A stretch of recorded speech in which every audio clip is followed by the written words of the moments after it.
क्या आपको लगता है कि पैसा और पावर ही असली जीत है? आज मैं आपको एक ऐसी शक्तिशाली कहानी सुनाने जा रहा हूं जो आपकी सोच को हमेशा के लिए बदल देगी। यह कहानी है अंकिता मस नाम की एक आईएएस अधिकारी की, जिसके पास था सब कुछ, बंगला, कार, अथाह दौलत, लेकिन नहीं था तो सिर्फ और मन की शांति। और दूसरी तरफ था आदित्य, जो रामनगर के एक छोटे से नुक्कड़ पर साइकिल रिपेयर करके अपना गुजारा करता था। 7 साल का बिछड़ना, एक बरसाती रात, एक खराब टायर, और फिर हुई एक ऐसी मुलाकात जिसने दोनों की जिंदगी हमेशा के लिए हिला दी।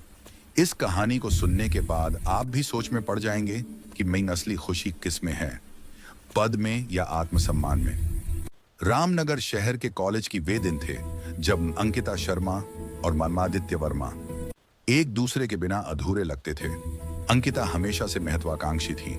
उसका सपना था आईएएस बनने का, जिला कलेक्टर बनने का। आदित्य सीधा सादा लड़का था जिसे सिंपल लाइफ में खुशी मिलती थी। आदित्य, मैं एक दिन इस शहर की कलेक्टर बनूंगी, अंकिता ने एक दिन कहा था। तब सब मुझे मैडम कहकर बुलाएंगे, आदित्य मुस्कुराकर बोला था। और मैं तुम्हें हमेशा मेरी अंकिता कहकर बुलाऊंगा।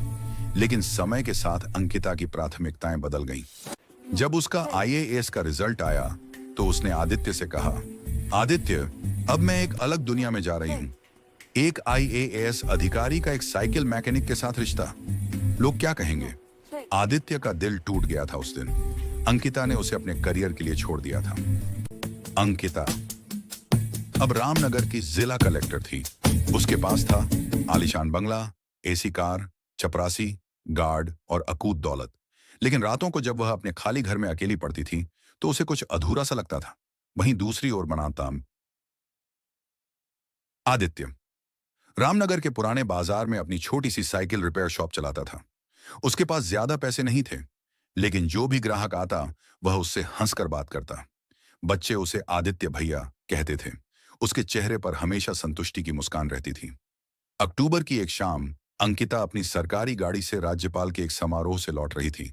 अचानक रामनगर हाईवे पर तेज बारिश शुरू हुई। सड़क पर पानी भर गया और गाड़ी का टायर पंचर हो गया। मैडम, गाड़ी में स्पेयर टायर नहीं है, ड्राइवर ने परेशानी से कहा। क्या मतलब नहीं है? तुम्हारी जिम्मेदारी है यह सब चेक करना, अंकिता चिल्लाई। बारिश तेज हो रही थी। रात के 11 बज रहे थे। हाईवे पर कोई गाड़ी नजर नहीं आ रही थी। तभी दूर से एक छोटी सी साइकिल रिपेयर की दुकान की रोशनी दिखी। वहां चलिए मैडम, कोई मैकेनिक मिल जाएगा, ड्राइवर ने सुझाया। अंकिता को मजबूरन उस तरफ जाना पड़ा। जैसे ही वह दुकान के पास पहुंची, उसे एक जाना पहचाना चेहरा दिखा। वह था दित्या ना। बारिश में भीगती अंकिता को देखकर आदित्य की आंखें फैल गईं। 7 साल बाद वह सामने खड़ी थी, आईएएस अधिकारी के रूप में। अंकिता, आदित्य ने धीरे से कहा। अंकिता नहीं, मैडम कहिए। अंकिता ने तुरंत अपना रुतबा दिखाया। हमारी गाड़ी का टायर पंचर हो गया है, जल्दी ठीक कर दो। आदित्य का दिल दुखा। वह जो लड़की कभी उसकी सबसे अच्छी दोस्त थी, आज उससे इस तरह बात कर रही थी जैसे वह कोई अजनबी हो। जी मैडम, आदित्य ने विनम्रता से कहा और टायर ठीक करने लगा। बारिश रुकने का नाम नहीं ले रही थी। अंकिता को दुकान के अंदर इंतजार करना पड़ा। वहां आदित्य की एक छोटी सी तस्वीर थी। उसमें वह एक बुजुर्ग महिला के साथ खड़ा था। ये कौन है? अंकिता ने पूछा। मेरी माँ, मैडम, पिछले साल गुजर गई, आदित्य ने बिना किसी शिकायत के कहा। अंकिता के दिल में कहीं दर्द हुआ।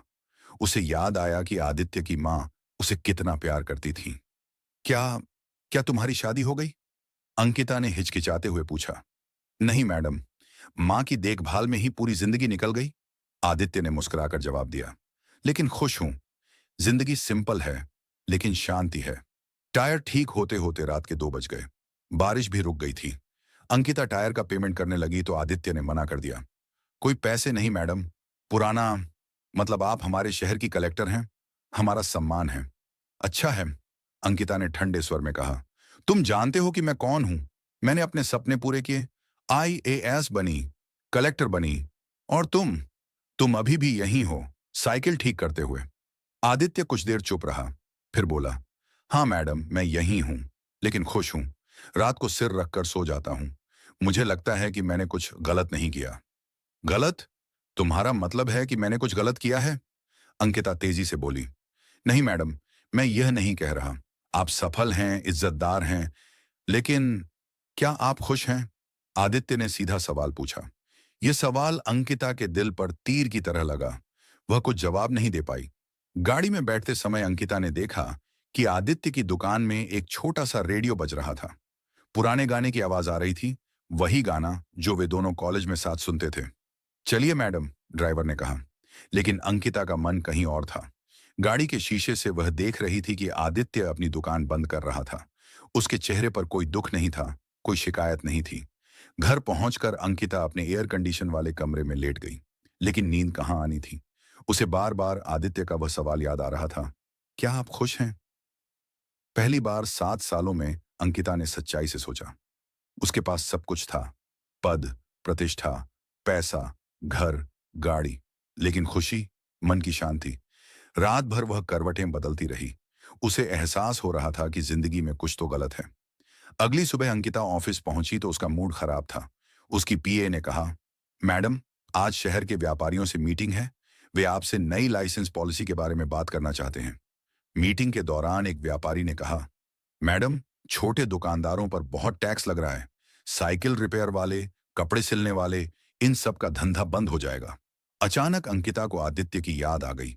क्या उसका भी धंधा प्रभावित हो रहा है? यह सब गवर्नमेंट पॉलिसी है, मैं कुछ नहीं कर सकती, अंकिता ने ठंडे स्वर में जवाब दिया, लेकिन अंदर से वह परेशान थी। शाम को अंकिता के कॉलेज के दोस्त उससे मिलने आए। प्रिया और राज दोनों उसके पुराने दोस्त थे। अंकिता, तू तो बहुत आगे निकल गई, आईएएस अधिकारी, हमें गर्व है तुझ पर, प्रिया ने कहा। हाँ यार, लेकिन अब तो तू हमसे बात भी कम करती है, हमेशा व्यस्त रहती है, राज ने हंसते हुए कहा। फिर प्रिया ने पूछा, अच्छा आदित्य का क्या हाल है, वो कहाँ है आजकल? अंकिता का दिल धड़का। मुझे नहीं पता, हमारी बात नहीं होती। अरे यार, वो कितना अच्छा लड़का था, तुझसे कितना प्यार करता था, तूने उसे छोड़कर गलत किया था, राज ने कहा। गलत? मैंने अपना करियर चुना, इसमें गलत क्या है? अंकिता ने तेजी से जवाब दिया। करियर तो ठीक है यार, लेकिन उस वक्त तूने उससे बात करने तक से इनकार कर दिया था, जैसे वो तेरे लायक ही नहीं था, प्रिया ने कहा। ये बात अंकिता के दिल में चुभ गई। उस रात अंकिता अपनी बालकनी में खड़ी होकर शहर को देख रही थी। नीचे सड़क पर छोटे दुकानदार अपनी दुकानें बंद करके घर जा रहे थे। सबके चेहरे पर संतुष्टि थी। उसे अपने बचपन की याद आई, जब वह एक मध्यम वर्गीय परिवार में पली बड़ी थी। उस समय पैसे कम थे, लेकिन घर में हंसी खुशी थी। आज सब कुछ होकर भी वह अकेली थी। उसने अपने आप से पूछा, क्या मैंने सच में गलत किया? क्या पद और पैसे के लिए मैंने अपनी खुशी दांव पर लगा दी? अगले दिन अंकिता को एक सरकारी काम से पुराने बाजार जाना पड़ा। जैसे ही उसकी गाड़ी आदित्य की दुकान के पास से गुजरी, उसने देखा कि वह एक बुजुर्ग आदमी की साइकिल मुफ्त में ठीक कर रहा था। साहब, पैसे कैसे नहीं लेंगे आप? बुजुर्ग पूछ रहा था। अरे काका, आप मेरे बाप की उम्र के हैं, पैसे की क्या बात करते हैं? आदित्य मुस्कुराकर बोला। यह देखकर अंकिता के दिल में एक अजीब सा दर्द हुआ। वह जान गई थी कि आदित्य अभी भी वैसा ही नेक दिल इंसान है जैसा 7 साल पहले था। लेकिन अब सवाल यह था कि क्या वे दोबारा मिलेंगे? क्या अंकिता अपनी गलती मान पाएगी? और क्या आदित्य उसे माफ कर पाएगा? दोस्तों, लेकिन अभी कहानी पूरी नहीं हुई है। आगे देखिए कि क्या अंकिता आदित्य से दोबारा बात करने की हिम्मत जुटा पाएगी? क्या आदित्य अपने दिल में छुपे दर्द को बाहर निकालेगा? और सबसे बड़ा सवाल, इनकी कहानी का क्या अंत होगा? आपका इंतजार है एक ऐसा मोड़ जो आपको रुला भी देगा और सोचने पर भी मजबूर कर देगा। अंकिता का मन बेचैन था। आदित्य से मिलने के बाद उसकी जिंदगी में एक तूफान आ गया था। वह समझ रही थी कि उसने कहीं कुछ गलत किया है, लेकिन अपने अहंकार की वजह से वह इसे मानने को तैयार नहीं थी। अगली कुछ रातें अंकिता के लिए काल की तरह बीतीं। अपने विशाल बंगले में अकेली बैठकर वह सोचती रहती थी।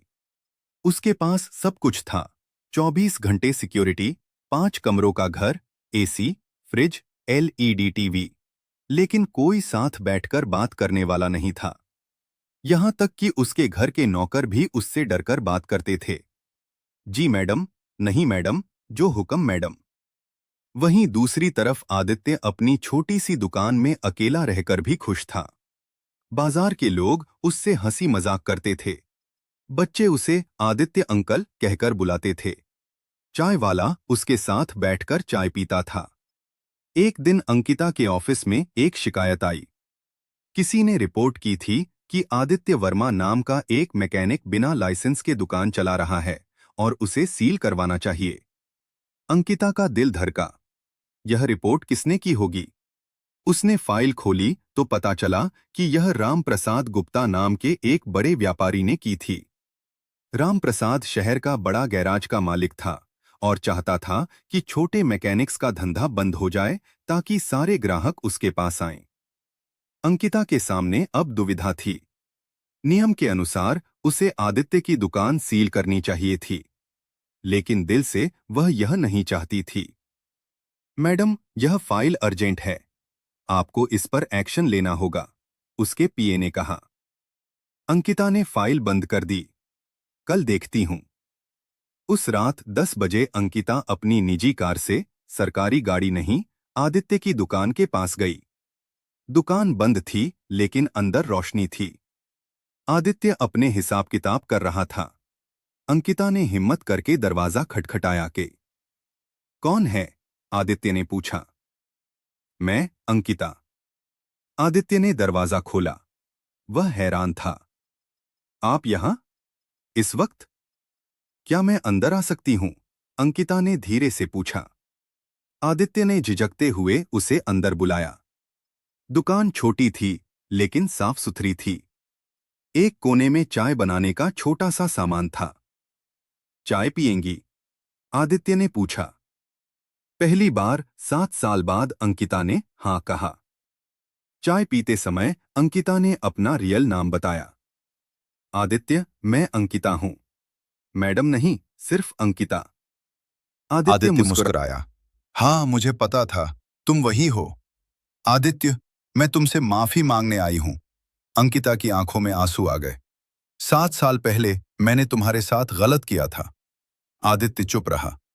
मैंने सोचा था कि आईएएस बनकर पैसा पद कमाकर मैं खुश हो जाऊंगी। लेकिन आदित्य, मैं बहुत अकेली हूं। मेरे पास सब कुछ है, लेकिन कोई अपना नहीं है। अंकिता, आदित्य ने धीरे से कहा। नहीं, मुझे कहने दो। उस दिन तुमने पूछा था कि क्या मैं खुश हूं? सच कहूं तो नहीं, मैं खुश नहीं हूं। रात को सोने से पहले मुझे लगता है कि मैंने जिंदगी में सब कुछ पाया, लेकिन असल में कुछ भी नहीं पाया। आदित्य ने लंबी सांस ली। अंकिता, मैं झूठ नहीं बोलूंगा। जब तुमने मुझे छोड़ा था तो बहुत दुख हुआ था। लगा था कि तुम्हारे लिए मैं इतना कम था कि तुम्हें मेरे साथ शर्म आती थी। अंकिता रोने लगी। माफ कर दो आदित्य। लेकिन अंकिता, आदित्य ने आगे कहा, मैंने तुमसे नफरत नहीं की। हाँ, दुख जरूर हुआ, लेकिन फिर मैंने सोचा कि शायद यही तुम्हारी खुशी है। तुम्हारे सपने अलग थे, मेरे अलग। तो क्या तुम मुझे माफ कर दोगे? अंकिता ने पूछा। आदित्य मुस्कुराया। मैंने तो कब का माफ कर दिया था, लेकिन सवाल यह है कि क्या तुमने अपने आप को माफ किया है? अचानक अंकिता को याद आया वह फाइल के बारे में। आदित्य, एक बात कहनी है। तुम्हारी दुकान के खिलाफ शिकायत आई है। राम प्रसाद गुप्ता ने तुम्हारे लाइसेंस के बारे में कंप्लेन की है। आदित्य का चेहरा उदास हो गया। हाँ, मुझे पता था। राम प्रसाद जी काफी दिनों से कह रहे थे कि मैं अपना धंधा बंद कर दूं। उनका कहना है कि छोटे धंधे की वजह से उनके बड़े गैरेज का नुकसान हो रहा है। लेकिन तुम्हारे पास लाइसेंस नहीं है? अंकिता ने पूछा। है, लेकिन रिन्यूअल के लिए बहुत सारे पेपर चाहिए, फीस भी ज्यादा है। मैंने अप्लाई किया है, लेकिन अभी तक आया नहीं। आदित्य ने सच्चाई बताई। अंकिता के मन में द्वंद्व चल रहा था। नियम के अनुसार उसे आदित्य की दुकान सील करनी चाहिए थी, लेकिन वो जानती थी कि यह गलत है। आदित्य, तुम परेशान मत होना, मैं कुछ करूंगी, अंकिता ने कहा। नहीं अंकिता, तुम अपनी पोजीशन में रहकर मेरे लिए कुछ गलत मत करना। अगर दुकान बंद भी हो जाए तो कोई बात नहीं, मैं कहीं और काम ढूंढ लूंगा, आदित्य ने कहा। यह सुनकर अंकिता को एहसास हुआ कि आदित्य कितना निष्पक्ष और ईमानदार इंसान है। वो अपने फायदे के लिए किसी को भी परेशानी में नहीं डालना चाहता। अगले दिन ऑफिस में अंकिता ने उस फाइल को दोबारा खोला। उसने पूरे केस की जांच करवाई। पता चला कि 1. आदित्य ने सच में लाइसेंस रिन्यूअल के लिए अप्लाई किया था। 2. सरकारी विभाग की लापरवाही की वजह से उसका लाइसेंस अटका हुआ था। 3. रामप्रसाद ने जानबूझकर गलत शिकायत की थी। अंकिता ने तुरंत आदेश दिया कि आदित्य का लाइसेंस अगले 24 घंटों में अप्रूव कर दिया जाए और रामप्रसाद को गलत शिकायत करने के लिए वार्निंग दी। लेकिन अंकिता की असली परीक्षा अभी बाकी थी। उसे लगा कि सिर्फ आदित्य की दुकान को बचाना काफी नहीं है, उसे अपनी जिंदगी में भी कुछ बदलाव लाना होगा। शाम को अंकिता ने अपने पीए को कहा, कल से हमारे ऑफिस में गरीब लोगों के लिए एक खास काउंटर खोला जाएगा। जिन्हें लाइसेंस, सर्टिफिकेट या कोई और काम करवाना है, वे सीधे यहां आ सकेंगे। कोई दलाली नहीं, कोई रिश्वत नहीं। ये सुनकर उसके ऑफिस के सभी लोग हैरान हो गए। पहले अंकिता हमेशा वीआईपी लोगों को प्राथमिकता देती थी। अंकिता ने एक और फैसला लिया। वो हर हफ्ते शनिवार को 2 घंटे गरीब बच्चों को पढ़ाने के लिए एक सरकारी स्कूल जाने लगी। पहले दिन जब वो स्कूल पहुंची तो बच्चे डर गए। मैडम जी आई हैं। लेकिन अंकिता ने उनसे प्यार से बात की। मैं आपका दोस्त हूं, मुझे आंटी कहकर बुलाओ, अंकिता ने कहा। धीरे धीरे बच्चे उसके करीब आने लगे। पहली बार अंकिता को असली खुशी मिली थी। 1 महीने बाद अंकिता फिर से आदित्य की दुकान गई। इस बार वो सरकारी गाड़ी से नहीं, बल्कि अपनी छोटी कार से गई थी। आदित्य, तुम्हारा लाइसेंस मिल गया? अंकिता ने पूछा। हाँ शुक्रिया, आदित्य मुस्कुराया। शुक्रिया मत कहो, मैंने सिर्फ अपना फर्ज निभाया है, अंकिता बोली। फिर अंकिता ने बताया कि उसने अपनी जिंदगी में क्या क्या बदलाव किए हैं। वाह अंकिता, अब तुम वही हो जो कॉलेज में थी। आदित्य की आंखों में खुशी थी। अंकिता ने धीरे से कहा, आदित्य, क्या हम फिर से दोस्त बन सकते हैं? मैं ये नहीं कह रही कि पहले जैसा प्यार हो जाए, लेकिन कम से कम दोस्ती तो हो सकती है ना? आदित्य ने सोचा। अंकिता, मैं भी यही चाहता था, लेकिन एक शर्त है। कौन सी? तुम्हें यह प्रॉमिस करनी होगी कि तुम हमेशा अपने दिल की आवाज सुनोगी, कभी भी अहंकार को अपने ऊपर हावी नहीं होने दोगी। अंकिता ने हां में सिर हिलाया। धीरे धीरे अंकिता और आदित्य की दोस्ती गहरी होने लगी। अंकिता अब हर हफ्ते आदित्य से मिलने जाती थी। वे साथ में चाय पीते थे, पुराने दिनों की बात करते थे। अंकिता ने घरे काम करने का तरीका भी बदल लिया था। वो अब आम लोगों के करीब थी। लोग उससे डरने के बजाय प्यार करने लगे थे। एक दिन आदित्य ने कहा, अंकिता, अब तुम वही हो जो मुझे पसंद थी। तुम्हें देखकर लगता है कि तुम अंदर से खुश हो। हाँ आदित्य, तो मैं सच में खुश हूं। मुझे एहसास हो गया है कि असली खुशी दूसरों की सेवा करने में है, उन्हें नीचा दिखाने में नहीं, अंकिता ने जवाब दिया। शुरुआत में कुछ लोगों ने अंकिता की आदित्य से दोस्ती पर सवाल उठाए। एक आईएएस अधिकारी का एक मैकेनिक से दोस्ती, ये ठीक नहीं है। लेकिन अंकिता ने किसी की परवाह नहीं की। उसने साफ कहा, मैं अपनी जिंदगी अपनी मर्जी से जीऊंगी। किसी का दर्जा उसके काम से तय होता है, पद से नहीं। महीनों बीतते गए। अंकिता और आदित्य की दोस्ती और भी गहरी हो गई। दोनों एक दूसरे का साथ पसंद करने लगे थे। एक दिन आदित्य ने कहा, अंकिता, मैं तुमसे एक बात कहना चाहता हूं। हाँ कहो। मैं अब भी तुमसे प्यार करता हूं, लेकिन अब यह प्यार पहले से अलग है। अब मैं तुम्हारे व्यक्तित्व से, तुम्हारे नेक दिल से प्यार करता हूं। अंकिता की आंखों में आंसू आ गए। मैं भी आदित्य, मुझे एहसास हो गया है कि सच्चा प्यार कभी मरता नहीं। 1 साल बाद अंकिता ने एक बड़ा फैसला लिया। उसने अपनी आईएएस की नौकरी छोड़ने का आवेदन दे दिया। सबको शक हुआ। क्यों अंकिता, तुम इतनी अच्छी अधिकारी हो? अंकिता ने कहा, मैं सरकारी नौकरी छोड़कर एक एनजीओ शुरू करना चाहती हूं, गरीब बच्चों की एजुकेशन के लिए, और आदित्य के साथ मिलकर एक सामाजिक कार्य करना चाहती हूं। अंकिता और आदित्य ने मिलकर उम्मीद फाउंडेशन नाम की एक संस्था शुरू की। अंकिता अपने सेविंग्स और आदित्य अपनी मेहनत लगाकर गरीब बच्चों के लिए स्कूल चलाने लगे। 6 महीने बाद दोनों ने सादे तरीके से शादी की। कोई भव्य समारोह नहीं, सिर्फ परिवार और करीबी दोस्त। अंकिता ने सादी साड़ी पहनी थी, आदित्य ने सिंपल कुर्ता। शादी के बाद एक इंटरव्यू में अंकिता से पूछा गया, आप आईएएस अधिकारी से एक सामाजिक कार्यकर्ता कैसे बन गई? अंकिता ने जवाब दिया, मैंने सीखा है कि असली सफलता पावर और पैसे में नहीं, बल्कि इनर पीस और दूसरों की खुशी में है।